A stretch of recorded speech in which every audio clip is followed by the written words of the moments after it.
नमस्कार दोस्तों, आपका हमारे चैनल में स्वागत है। पिछले वीडियो में हमने आपको बताया किस तरह दिल्लीपति पृथ्वीराज चौहान के पुत्र ताहर ऊदल के विवाह के समय नरवरगढ़ में कैद हो गए। इसके आगे की कहानी अब हम आपको बताते हैं। एक हरकारा राजा परमाल की सभा में आता है और राजा परमाल से कहता है, महाराज ताहर भी मकरंदी द्वारा कैद कर लिए गए। इतना सुनते ही ऊदल क्रोध में भर आते हैं और राजा परमाल से कहते हैं, चाचा बहुत हो गया, अब मुझे आज्ञा दो, मैं देखता हूँ इस मकरंद को।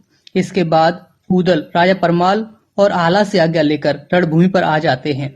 इसके बाद ऊदल रणभूमि पर मकरंद के पास जाकर मकरंद को ललकारते हैं, कहते हैं, मकरंद अगर अपनी जान बचाना चाहते हो तो मलखान लाखन ताहर को छोड़ दो और अपनी हार मानकर रणभूमि से चले जाओ, क्योंकि तुम्हारे सामने अजय ऊदल खड़ा है, तुम्हारा मुझसे बचना संभव नहीं। इतना सुनने पर मकरंद कहते हैं, जरा उस योद्धा को मैं भी तो देख लूं जिसकी चर्चा आज पूरे देश में है। मैं भी तो ऐसे योद्धा से दो दो हाथ करके देख लूं। रही बात रणभूमि छोड़ने की, तो मकरंद प्राण छोड़ सकता है लेकिन रणभूमि नहीं छोड़ सकता। तो ऊदल कहते हैं, तो फिर सावधान हो जाओ। इसके बाद दोनों में युद्ध छिड़ जाता है। एक ओर परमवीर ऊदल की सेना तो दूसरी ओर रणभूमि पर परम शिव भक्त मकरंद की सेना थी।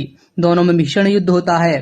ऊदल मकरंद पर जोर का प्रहार करते हैं, जिससे मकरंद घोड़े से गिर जाते हैं। ऊदल कहते हैं, क्या हुआ राजकुमार, अब भी समय है तुम्हारे पास, अपनी जान बचा लो, हार मानो और युद्ध छोड़ो। मैं तुम्हारे छोटे भाई को भी बहुत समझाया था, लेकिन वो नहीं माना और उसे अपने प्राण गंवाने पड़े। तुमको भी समझा रहा हूँ, तुम फुलवा के भाई हो, मुझे फुलवा प्रिय है, इसलिए तुम भी मुझे प्रिय हो। लेकिन मकरंद अपनी जिद नहीं छोड़ते और फिर से ऊदल से युद्ध करने आ जाते हैं। दोनों में फिर से युद्ध छिड़ जाता है। दोनों में बहुत ही भयंकर युद्ध होता है, लेकिन जीत ऊदल की होती है। ऊदल मकरंद को मार देते हैं। इसके बाद भगवान शंकर आते हैं और मकरंद को फिर से जीवित कर देते हैं। ऊदल यह सब देखकर हैरान रह जाते हैं। ऊदल समझ जाते हैं मकरंद के साथ जरूर कोई दैवीय शक्ति है जो इसको जीवित कर देती है। अब ऊदल की समझ में आ जाता है आखिर कैसे मकरंद ने मलखान लाखन और ताहर को बंदी बनाया।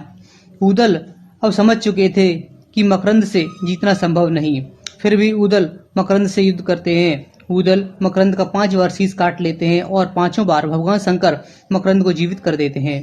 मकरंद की भी समझ में आ गया कि वह ऊदल से युद्ध में जीत नहीं सकता।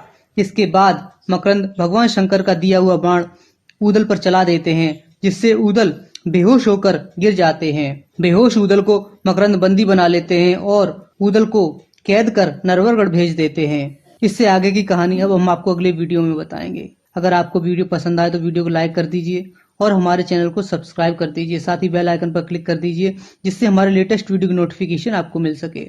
Thanks for watching. धन्यवाद दोस्तों।